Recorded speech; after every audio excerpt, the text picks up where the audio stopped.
Today's Japanese. 今日の日本語だけ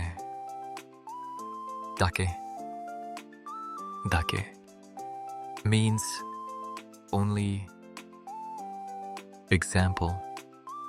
水だけ飲みます. I only drink water.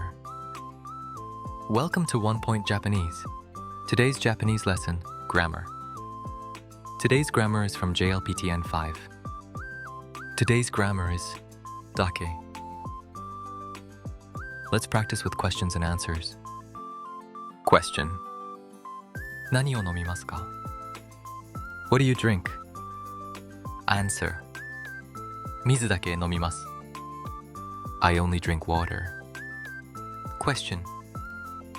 何を食べますか? What do you eat? Answer. 野菜だけ食べます. I only eat vegetables. Question. 何を勉強しますか? What do you study? Answer. 日本語だけ勉強します. I only study Japanese. Today's grammar was dake. Thank you for studying Japanese with us. We upload new videos every Saturday, Tuesday, and Wednesday. See you in the next lesson.